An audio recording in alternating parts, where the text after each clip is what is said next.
Bab 1. Terungkapnya identitas. Adam kuliah di salah satu universitas ternama di kota Rejang Street. Pada hari ini, Adam pergi ke kampus dengan tergesa-gesa di mana hari ini adalah hari yang spesial baginya. Karena hari ini tepat 3 tahun ia menjalin sebuah hubungan asmara dengan seorang wanita bernama Santi. Dengan bunga di tangan kirinya serta sebuah cincin di tangan kanannya. Ia bermaksud memberi sebuah kejutan kepada kekasihnya itu. Dia bermaksud melamarnya. Itu sebabnya dia ingin tiba lebih awal hari ini. Setelah menunggu dengan waktu yang cukup lama, namun kekasihnya itu tidak kunjung datang sehingga membuat hati Adam bertanya-tanya dan gelisah. Kenapa Santi belum datang juga ya? Gumam Adam membatin. Karena tidak kunjung melihat keberadaan dari sang kekasih, akhirnya Adam pun memutuskan untuk bertanya kepada teman sekelas Santi yang bernama Myra. Myra, panggilnya. Seketika Myra pun menoleh ke arah Adam setelahnya.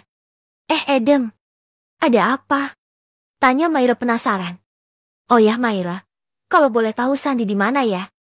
Ujar Adam berbalik bertanya. Selama ini Santi memang selalu bersama sahabatnya itu, sehingga ketika Myra tidak bersama Santi itu terlihat seperti suatu hal yang aneh. Santi ya, Santi tidak masuk kuliah hari ini. Jawab Myra dengan gerak-gerik seperti menyembunyikan sesuatu. Kalau boleh tahu memangnya Santi kemana? Myra, bukankah selama ini kalian selalu bersama? Apakah Santi sakit? Tanya Adam kembali. Tadi malam dia dijemput sama orang tuanya. Jawab Myra sedikit terbantah. Dijemput orang tuanya? Ujar Adam merasa heran. Iya. Balas Myra menanggapi. Oh ya Myra, kalau boleh tahu, memangnya orang tua Santi ada perlu apa? Kenapa begitu tiba-tiba menjemputnya? Tanya Adam kembali. Kalau soal itu sih, aku juga kurang tahu. Masalahnya aku juga tidak dikasih tahu soal itu. Jawab Myra. Kira-kira ada perlu apa ya orang tua Santi menjemputnya? Lalu kenapa Santi tidak pernah kasih kabar soal ini kepadaku? Gumam Adam membatin. Ya sudah kalau begitu Myra. Terima kasih ya atas informasinya. Ujar Adam disertai senyumnya. Oke sama-sama, Adam. Balas Myra menanggapi. Setelah mendapat kabar dari Myra jika sang kekasih memang tidak akan datang ke kampus hari itu, akhirnya Adam pun memutuskan untuk segera pergi meninggalkan kampus setelahnya. Karena kebetulan di hari itu mata kuliahnya ada di sore hari, sehingga masih banyak waktu luang baginya untuk bersantai. Sebenarnya saat itu Adam merasakan sedikit suntuk. Sehingga untuk menghilangkan rasa suntuknya itu, akhirnya Adam pun memutuskan untuk segera pergi ke sebuah danau. Lokasi danau itu memang cukup jauh dari area kampus, sehingga untuk pergi ke sana, Adam pun memutuskan memanggil sebuah taksi setelahnya. Singkatnya setelah menempuh perjalanan lebih dari 10 menit akhirnya Adam pun telah tiba di sebuah danau yang terbentang sangat luas dan indah. Saat itu suasana di sekitaran danau terlihat begitu ramai. Selain para pedagang di sana juga terlihat begitu banyak muda-mudi sedang duduk bersantai menikmati keindahan danau. Di tepian danau terlihat Adam sedang berjalan-jalan sendiri menikmati pemandangan yang ada di sekitaran danau. Saat itu Adam terlihat murung dan terus berjalan menyisiri tepian danau tanpa arah dan tujuan. Setelah jauh berjalan, tiba-tiba kejadian tak terduga pun terjadi setelahnya. Karena di saat itu Adam tanpa sengaja melihat Santi sedang duduk berdua dengan seorang pria. Mereka juga terlihat sangat akrab saat itu. Itu kan Santi. Kenapa Santi sangat akrab dengan Farid ya? Ujar Adam dipenuhi dengan berbagai pertanyaan. Sedikit penjelasan. Farid adalah siswa kaya raya yang sombong dan arogan. Selain itu, Farid juga menempuh pendidikannya di universitas yang sama dengan Santi dan Adam. Saat itu, terlihat Adam langsung mempercepat langkah kakinya menuju ke arah Santi dan Farid. Santi. Panggil Adam tiba-tiba. Seketika Santi dan Farid pun menoleh ke arah sumber suara sebelumnya. Ekspresi keduanya juga berubah setelahnya. Santi, ternyata kamu ada di sini. Oh ya Santi, kalau boleh tahu, kenapa setiap aku menghubungimu tidak pernah kamu jawab? Apakah kamu benar-benar tidak ingin menemuiku lagi? Jika memang benar, lalu apa salahku? Kenapa kamu tiba-tiba melakukan itu? Tanya Adam menginterogasi. Aku sudah mengatakan sebelumnya kepadamu, bahwa kita sudah tidak ada hubungan apa-apa lagi. Jadi kumohon berhentilah mengganggu kehidupanku. Jawab Santi. Kenapa Santi? Kenapa begitu tiba-tiba? Memangnya apa salahku? Apakah kamu sudah lupa dengan hari ini? Kenapa kamu tiba-tiba berubah, Santi? Apakah gara-gara pria ini? Ujar Adam dengan nada sedikit terisak, lalu menunjuk ke arah Farid. Kamu tidak ada salah apa-apa. Aku juga ingat hari ini apa? Hari ini di mana pertama kali kita jadiankan. Jadi hari ini juga aku memutuskan untuk mengakhiri hubungan itu. Maaf soal itu. Aku hanya ingin mencari yang terbaik dan yang pantas saja untukku. Jika kamu bertanya gara-gara pria ini. Dan jawabannya, iya, Farid adalah pacarku dan kami baru jadian. Jadi kamu jangan pernah ganggu kehidupanku lagi. Balas Santi menanggapi. Saat kata-kata itu keluar dari mulut Santi, seketika ekspresi Adam pun berubah setelahnya. Bahkan saat itu Adam merasakan dunia seolah-olah berhenti berputar. Bumi yang dia pijak seakan bergetar serta langit pun seolah-olah mau runtuh. Hingga pandangannya juga ikut memudar setelahnya. Adam benar-benar tidak bisa mempercayai apa yang didengar oleh telinganya saat itu. Sehingga tanpa disadari air matanya pun menetes setelahnya. Kamu dengarkan. Santi sudah memutuskan pilihannya. Jadi kamu sadar diri dong. Kamu itu tidak layak bersanding dengan bidadari seperti Santi. Aku sarankan mendingan kamu ngaca dulu dan lihatlah seperti apa dirimu itu. Apa perlu aku bawa sebuah cermin yang besar supaya kamu dapat melihat betapa memilukannya dirimu itu? Ujar Farid mengejek. Diam kamu, ini tidak ada urusannya denganmu. Bentak Adam. Dasar bajingan bodoh. Ujar Farid, lalu langsung memukul dan menendang Adam setelahnya. Seketika bibir Adam pun mengeluarkan setetes darah segar akibat pukulan itu. Selain itu Adam juga terjatuh dan tersungkur ke tumpukan pasir yang ada di tepi danau tersebut. Banyak pasang mata yang menyaksikan kejadian memalukan itu. Sudah, ayo kita pergi dari sini, aku sudah gak mood di sini. Ajak Santi mencoba menghentikan tindakan Farid. Itu sebagai pelajaran untukmu. Yang tidak bisa melihat kualitas diri sendiri. Ejek Farid kembali. Lalu pergi bersama Santi meninggalkan Adam di sana. Setelah kepergian Santi dan Farid, keadaan Adam masih tidak bergerak dan masih terbaring di tepi danau saat itu. Lalu detik berikutnya dengan berlinang air mata yang terus membasahi pipi lusuhnya, Adam mencoba bangkit dan mengambil sebuah cincin yang ada di sakunya setelahnya. Sungguh kejam dirimu Santi, sungguh tega. Kamu benar-benar wanita yang tidak memiliki hati. Begitu mudahnya kamu melupakan waktu 3 tahun yang telah kita lalui. Mulai sekarang aku akan membuang semua kenangan itu bersama dengan cincin ini. Lalu Adam melempar cincin itu sejauh-jauhnya ke arah danau. Selamat tinggal Santi. Suatu saat nanti kamu pasti akan menyesali semua keputusanmu ini. Dan jangan salahkan aku karena kamu yang menginginkan semua ini. Gumamnya. Kemudian Adam pergi menelusuri jalan dengan suasana hati yang hancur dan bercampur aduk. Karena merasa lelah ia pun duduk sejenak di sebuah halte bus yang terlihat sudah usang. Saat ia masih memikirkan kejadian pahit yang baru saja menimpanya itu. Tiba-tiba handphonenya bergetar. Saat ia melihat di layar ponselnya. Nomor siapa ini? Pikirnya. Lalu tanpa pikir panjang lagi, ia langsung mengangkatnya. Halo, dengan siapa ini, ucapnya. Halo putraku. Ini papa sayang. Ucap di seberang telepon. Papa? Kenapa papa pakai nomor baru? Ini nomor kantor putraku, jawab di seberang. Oh, begitu. Kenapa papa tiba-tiba menghubungiku? Tanya penasaran. Sebenarnya papa juga tidak tahu harus memulainya dari mana. Baiklah, papa langsung aja ke intinya saja. Sebenarnya kita adalah orang yang kaya raya dan kamu adalah seorang tuan muda dari keluarga kita. Ucap papanya sedikit terbantah. Orang kaya? Tuan muda? Maksudnya? Aku gak ngerti deh, Pak. Ucap Adam. Begini, selama 6 tahun ini kamu sudah hidup dalam keterbatasan serta kekurangan. Jadi sekarang papa kasih tahu sama kamu. Bahwasannya kau sudah lolos ujian kemiskinan dari keluarga kita. Lolos dari ujian?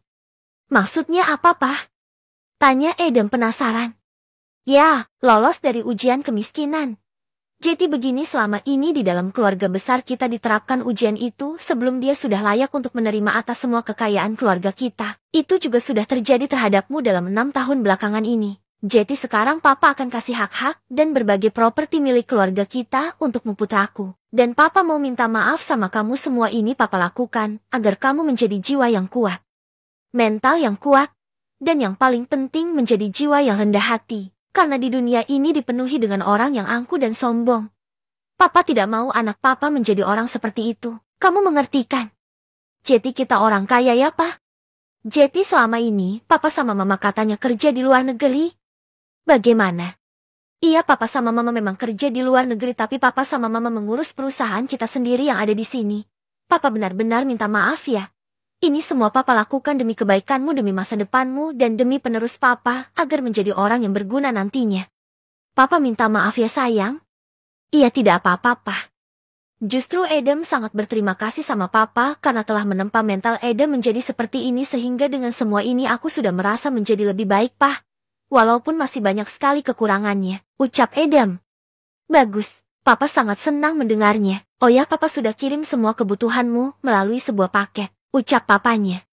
Serta minggu besok di kota Rejang Street, tepatnya di perusahaan Lebong Square, kita akan mengakuisisi perusahaan tersebut. Papa mau kamu yang akan mengurusnya dan menandatangani hak milik di sana. Nanti Papa kasih nomor handphonemu kepada Herman dan dia akan membimbingmu. Lanjutnya. Baik, Pak. Saya tidak akan mengecewakan Papa, jawab Adam. Kamu harus jaga diri baik-baik, karena dalam waktu dekat kamu akan disambut di keluarga kita dan Papa akan membuat pesta yang besar untuk penjamuanmu. Dan selamat malam. Bersamaan dengan itu, panggilan itu juga berakhir. Tat, tat, tat. Selamat malam, Pak. Jawab Adam. Kemudian keheningan terjadi seketika saat panggilan itu berakhir. Dia masih tidak percaya dengan ucapan papanya. Sesuatu yang dialaminya sekarang ini ia menganggap hanyalah sebuah mimpi semata.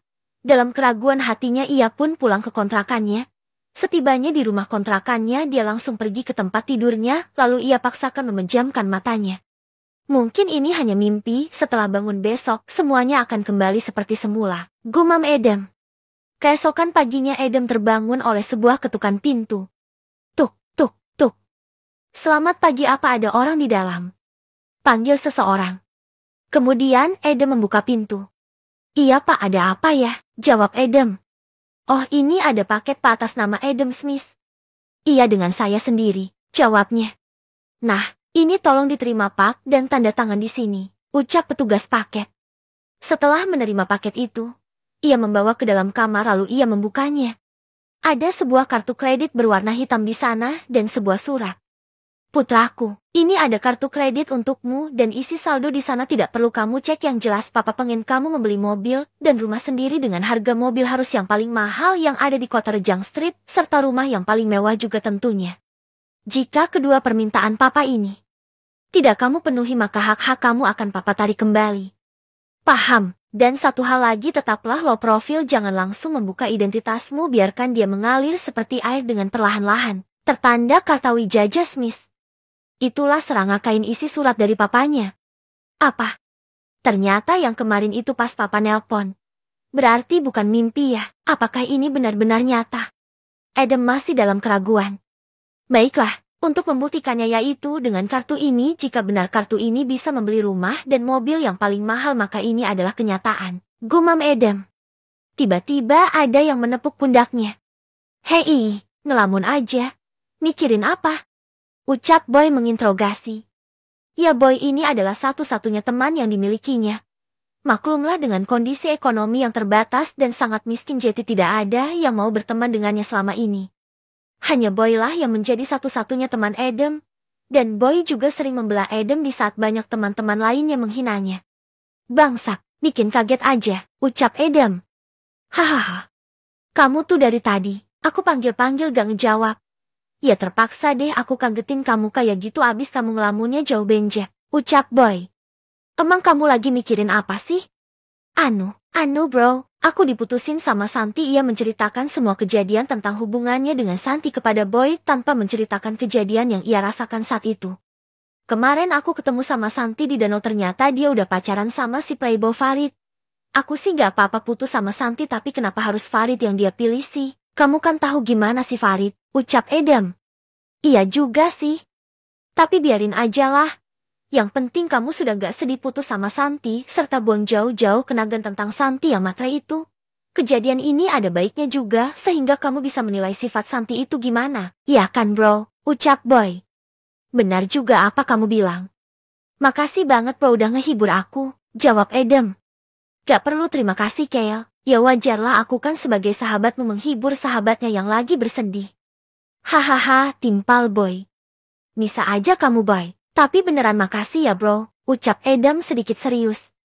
Iya, sama-sama, bawel kayak perempuan aja. Akhirnya mereka berbincang-bincang terus sambil tertawa hingga waktu menunjukkan pukul 10 WIB. Waduh udah jam 10 aja. Kata boy. Ya sudah, aku mau pergi ke kampus dulu. Kamu hari ini ada mata kuliah gak? Tanya boy. Aku kebetulan kosong hari ini, jawab Adam. Kalau begitu aku cabut dulu ya. Oh ya nanti malam aku mau pergi jalan-jalan sama Dira. Soalnya aku dan Dira baru jadian. Kamu mesti ikut nanti malam, ucap boy. Serius kamu? Ucap Adam penasaran. Iya, nanti malam itu kencan pertamaku sama Dira jadi aku masih malu-malu gitu bro. Kamu kan masih dalam keadaan hati yang gak bagus tuh. Aku juga suruh Dira bawa temennya siapa tahu kamu bisa cocok sama temannya Dira. Sehingga bisa menghilangkan rasa yang bergejolak dan galau di hatimu itu, ya kan? Hahaha. Jadi kamu harus ikut aku oke? Ucap boy. Oke. Nanti akan kupikirkan dulu. Pergi sana kuliah, jawab Adam. Bab 2. Membeli mobil mewah. Setelah kepergian boy, Adam juga bersiap-siap untuk pergi. Ia bermaksud membuktikan bahwasannya apa yang telah ia alami saat ini bukanlah mimpi semata. Pertama-tama ia pergi ke sebuah bank. Ia bermaksud mengambil sejumlah uang serta bermaksud mengecek berapa saldo yang ada di kartu kreditnya itu. Setelah mengantri lumayan panjang akhirnya tibalah gilirannya. Ada yang bisa saya bantu tuan? Ucap petugas bank dengan tatapan sedikit meremehkan. Iya nona. Aku bermaksud mengambil sejumlah uang. Aku juga mau minta tolong kepada nona agar bisa membantu mengecek berapa saldo yang ada di kartu kreditku ini. Ucap Adam sambil menyodorkan sebuah kartu Blackguard miliknya. Saat melihat kartu yang diberikan pemuda lusuh itu kepadanya, petugas bank tersebut langsung kaget. Apa, kartu Blackguard? Batin petugas bank terkejut.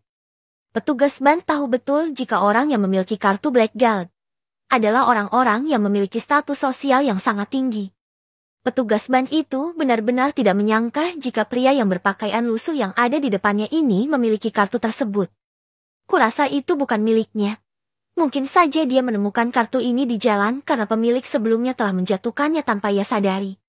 Atau barangkali bukan asli, batin petugas bank. Kemudian petugas bank tersebut mengambil kartu yang ada di tangannya, lalu ia mengeceknya. Detik berikutnya ekspresi petugas bank berubah seketika seakan ia tidak percaya dengan apa yang sedang dilihatnya. Ini pasti bukan miliknya, lihat saldonya, aku benar-benar bisa gila melihat berapa jumlah nolnya. Ucap petugas bank tanpa sadar. Boleh saya tahu nama tuan siapa? Ucap petugas bank mencoba untuk tenang. Nama saya Adam Smith. Jawabnya santai. Boleh saya lihat tagnya? Lanjut petugas bank. Jika tidak cocok dengan namanya maka bisa dipastikan kartu ini bukan miliknya. Sehingga ada alasan untuk melaporkannya ke polisi. Batin petugas bank. Oh, iya, ini nona. Adam langsung meletakkan KTP-nya di meja teller. Kemudian petugas bank tersebut mencocokkan namanya dengan nama yang tertulis di kartu itu. Siap, apakah sesulit ini untuk sekedar mengecek saldo? Gumam Adam. Setelah melakukan pengecekan data, semuanya tidak ada yang mengganjal. Nama yang ada di KTP itu ternyata sangat cocok dengan yang ada di kartu itu, sehingga tidak ada alasan lagi bagi petugas bank tidak menerima kenyataan itu. Berapa saldonya nona? Tanya Adam kembali. Saya. Saldonya berjumlah 100 miliar dolar tuan. Jawab petugas bank dengan nada sedikit terbantah. Adam sebenarnya juga sangat kaget setelah mengetahui jumlah saldonya. Namun ia juga tidak mau memperlihatkan keterkejutannya di depan petugas bank tersebut. Baiklah, terima kasih nona. Ucap Adam. Oh ya nona, saya juga ingin menarik 1 juta dolar. Bisa dibantu nona? Tanya Adam. Tentu tuan. Bisa tuan, bahkan sangat bisa. Jawab petugas bank dengan ekspresi ketakutan di sana. Kemudian petugas bank tersebut mengambil beberapa gepok uang lalu memberikannya kepada Adam. Silakan diterima uangnya tuan. Dan tolong tanda tangannya juga tuan. Ucap petugas bank. Setelah berhasil mengambil uang dan telah mengetahui berapa jumlah uang yang ada di kartunya itu. Dengan hati gembira, ia pun pergi meninggalkan kantor bank itu. Terima kasih nona. Ucapnya. Setelah kepergian Adam, Petugas ban yang lainnya langsung menghampiri petugas ban yang sempat melayani Adam sebelumnya, karena mereka merasa penasaran dengan perubahan sikap petugas ban itu. Ada apa Mel, kenapa kamu begitu ketakutan melayani pemuda itu? Tanya petugas ban lainnya. Orang itu memiliki saldo 100 miliar dolar di kartunya, jawab petugas ban itu. Apa? Petugas ban yang lain juga terkejut. Kamu serius? Tanya petugas ban lainnya. Aku serius. Untung saja aku tidak menyinggungnya. Kalau saja itu terjadi, aku tidak bisa membayangkan apa yang akan dilakukan direktur terhadapku karena tidak melayani nasabah VVIP dengan baik, ucap petugas ban itu. Benar-benar pemuda yang kaya raya, batin petugas ban itu. Setelah mengetahui berapa saldo yang ada di kartu miliknya itu, sekarang Adam benar-benar yakin akan statusnya saat ini. Dia bukanlah Adam yang dulu dengan penuh kekurangan, tapi dia adalah Adam yang memiliki segalanya. Adam juga ingat dengan pesan orang tuanya sebelumnya. Dia harus membeli mobil yang paling mewah di kota itu. Dia ingat betul, jika ia tidak melakukannya, maka semua haknya itu akan ditarik kembali oleh ayahnya. Sehingga ia pun tidak mau menunda-nunda lagi. Dan langsung pergi menuju sebuah dealer mobil Mercedes-Benz yang berada tidak terlalu jauh dari kantor ban tersebut. Setelah tiba di sebuah dealer Mercedes-Benz tersebut, Adam langsung masuk dan menghampiri salah satu petugas dealer yang ada di sana. Maaf Pak, saya ingin bertanya, ucap Adam dengan nada sopan. Mau nanya apa kamu? Jawab petugas dealer. Berapa harga mobil yang paling mahal di sini Pak? Tanya Adam. Kemudian petugas dealer menjawab dengan nada acuh tak acuh, mobil yang paling mahal di sini seharga 500.000 juta dolar. Apakah masih ada mobil yang lebih mahal dari mobil tersebut, Pak? Tanya Adam kembali. Pertanyaan Adam ini membuat petugas dealer geram. Untuk apa kamu menanyakan hal konyol seperti itu? Jika aku menjawab pertanyaanmu itu, apakah kamu sanggup untuk membelinya, Ucap karyawan dealer. Tapi sungguh aku berniat membeli mobil yang paling mahal di kota ini, Pak. Apakah ada di dealer ini? Jawab Adam. Dengan kemarahan petugas dealer menjawab, pergi kamu dari sini, kami tidak melayani gelandangan yang gila sepertimu di sini, ucap petugas dealer. Tapi aku benar-benar ingin membeli sebuah mobil Pak, jawabnya. Petugas dealer tidak memperdulikannya, lalu ia memanggil seorang security. Saat itu juga security pun langsung muncul di sana dan langsung menarik Adam untuk keluar dari dealer itu. Kejadian itu membuat heboh dan menjadi tatapan puluhan pasang mata di sana. Ada apa ini Pak? Bisik para konsumen lainnya. Sepertinya ada orang gila salah masuk tempat deh, ucap yang lainnya. Bagaimana bisa orang gila masuk ke sini ya? Ucap yang lainnya. Security terus menarik Adam hingga tiba di depan gerbang. Lalu detik berikutnya ia dilempar keluar dari tempat itu. Sehingga ia pun tersungkur di tepi bahu jalan. Sial, sesulit inikah untuk membeli mobil, gumam Adam. Lalu Adam berdiri dan berjalan kembali mencari dealer lainnya, sehingga Adam melihat di depannya ada sebuah sponsor di baliho kota. Dengan mobil Lamborghini super mewah di sana tertulis Lamborghini pengeluaran terbaru. Dan yang paling menonjol di sana tertulis hanya ada 100 unit di seluruh dunia dan sangat terbatas. Ini yang aku cari, gumam Adam. Kemudian Adam mencari informasi tentang letak dealer Lamborghini itu. Singkatnya Adam sekarang sudah ada di depan dealer Lamborghini. Kemudian ia pun masuk ke dalam dealer tersebut. Kali ini aku tidak mau kejadian sebelumnya terulang kembali, pikirnya. Setelah masuk ke dalam dealer Lamborghini itu, semua petugas dealer tidak ada yang menyapanya sama sekali, karena penampilan lusuhnya itu. Mereka sangat yakin bahwa pria lusuh itu tidak akan sanggup membeli mobil di dealer mereka, bahkan untuk membeli sebuah bannya saja dia tidak akan sanggup, pikir mereka. Setelah beberapa menit tidak ada yang melayaninya, datanglah seorang wanita menghampirinya. Wanita itu adalah karyawan magang yang disuruh oleh CEO untuk melayaninya sebagai bahan latihan. Dengan nada sopan wanita itu menyapanya. Ada yang bisa saya bantu Tuan? Oh iya, saya ingin membeli mobil, jawab Adam. Kemudian karyawan wanita tersebut memperlihatkan sebuah brosur kepadanya. Lalu Adam menunjukkan sebuah mobil yang pernah dilihatnya di baliho kota sebelumnya. Apakah ini mobil edisi terbatas itu kan? Tanya Adam. Benar sekali Tuan, mobil Lamborghini Raverton ini adalah pengeluaran terbaru edisi terbatas. Untuk saat ini mobil ini memegang posisi sebagai mobil termahal di negara kita Tuan. Bahkan bisa dibilang di dunia juga, jawab wanita itu. Wow, Itu sangat keren. Aku mau mobil ini, jawab Adam. Serius Tuan? Dengan gugup sales wanita itu menjawab. Iya, aku serius. Tolong siapkan semua prosedur transaksinya. Aku akan membelinya, ucap Adam. Apakah Tuan benar-benar serius untuk membeli mobil ini?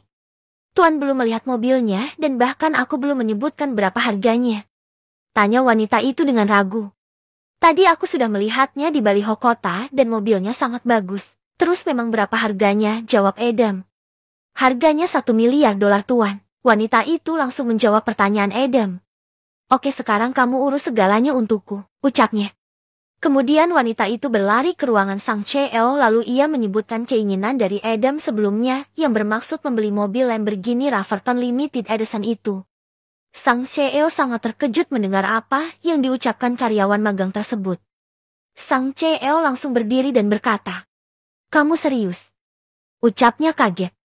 Itu makanya aku berlari ke ruangan Bapak, agar menemui pemuda itu. Karena aku juga masih tidak percaya dengan apa yang aku dengar sebelumnya, Pak, ucap wanita itu. Sekarang kita temui pemuda itu, ucap CEO. Kemudian sang CEO dan wanita itu pun menghampirinya. Selamat siang Tuan, apakah betul Tuan ingin membeli mobil Lamborghini Raverton itu? Tanya Chow dengan senyum meremehkan di wajahnya. Karena melihat penampilan pemuda yang ada di depannya ini biasa-biasa saja. Sang CEO benar-benar berpikir bahwasannya pemuda itu tidak akan mampu membeli mobil tersebut. Sang CEO juga berpikir kalau dia adalah orang gila yang baru keluar dari rumah sakit jiwa. Iya Pak, aku ingin membeli mobil ini. Ucapnya sambil menunjukkan sebuah gambar di brosur. Aku mau Bapak segera siapkan semua prosedur transaksinya karena saya tidak ingin bertele-tele dalam hal ini. Jadi apa yang harus saya tanda tangani? Ucap Adam. Sang CEO masih tidak percaya. Dia mengira kalau pemuda itu sedang berakting. Baiklah, aku ingin melihat sejauh mana aktingmu itu, batin CEO. Oke, kita bisa langsung melakukan transaksinya di meja kasir.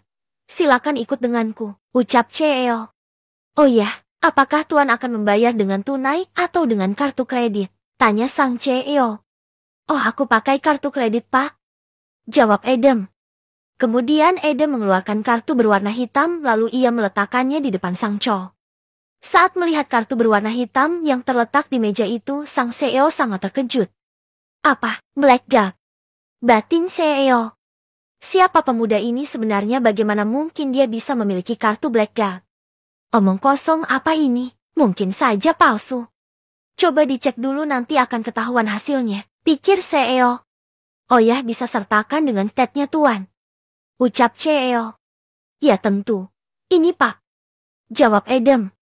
Kemudian CEO melihat data-data yang ada dan semuanya cocok sehingga membuat tubuh sang CEO menjadi lemas. Seketika tubuhnya berkeringat dingin hingga ia pun terduduk kaku. Dengan kondisi masih gemetar ia memaksa dirinya berdiri dan melayani semua permintaan pemuda yang sempat ia pandang dengan sebelah mata sebelumnya. Semua karyawan juga terkejut. Mereka sangat tidak percaya dengan tindakan sang CEO berubah secara tiba-tiba itu. Mereka melihat sang CEO begitu sangat menghormati pemuda lusuh tersebut. Kemudian ada salah satu karyawan berkata, Pak CEO. Ada apa Pak? Kenapa Bapak begitu hormat kepada seorang gelandangan gila ini Pak? Ucap salah satu karyawan. Mendengar itu, sang CEO langsung menampar pipi karyawan tersebut. Diam kamu bodoh, kamulah orang yang pantas disebut gila. Ucap CEO. Kenapa CEO langsung berubah kepada gelandangan ini? Gumam karyawan tersebut sambil mengelus-elus pipinya yang memerah terkena tamparan dari sang CEO. Maafkan atas ketidaksopanan karyawan saya Tuan. Kalau Tuan masih kurang senang, saya bisa pecat dia sekarang Tuan. Ucap CEO. Oh, tidak apa-apa Pak, jawab Adam dengan santai. Setelah melalui beberapa prosedur akhirnya transaksi pun berhasil. Dan akhirnya mobil Lamborghini Raverton edisi terbatas itu telah resmi menjadi milik Adam. Semua karyawan dan orang-orang di sana benar-benar telah kehilangan muka di saat Adam telah resmi membeli mobil termahal itu. Terutama para karyawan yang sempat meremehkannya. Mereka sangat menyesali tindakannya yang telah meremehkan pria lusuh itu. Seharusnya mereka akan mendapat fee yang besar dalam penjualan mobil Lamborghini Raverton itu. Tapi mereka telah menolak kesempatan itu, sehingga kesempatan emas itu berhasil diambil oleh seorang karyawan magang. Oh ya Pak, apakah saya masih bisa minta tolong sama Bapak? Ucap Adam. Minta tolong apa itu Tuan? Tentu dengan senang hati saya akan membantu Tuan, jawab CEO langsung berubah 180 derajat. Begini Pak, bisa saya titip mobil ini dulu di dealer Bapak, karena saya belum punya rumah Jeti. Sebelum saya memiliki rumah, bisakah saya menitipkan mobil ini di tempat Bapak? Ucap Adam. Oh, tentu Tuan, tidak ada masalah sama sekali. Oh ya, ini nomor handphone saya Tuan dan nama saya adalah George. Jika Tuan ada perlu apa-apa tinggal hubungi saya Tuan. Saya akan selalu siap membantu Tuan kapanpun, jawab CEO dengan nada yang enak didengar. Sang CEO sangat paham orang yang ada di depannya ini bukanlah orang biasa. Jadi sang CEO ingin memiliki hubungan yang baik dengannya, sehingga ia bisa menambah koneksi dengan orang-orang kaya dan berpengaruh di kota Rejang Street ini. Bab 3.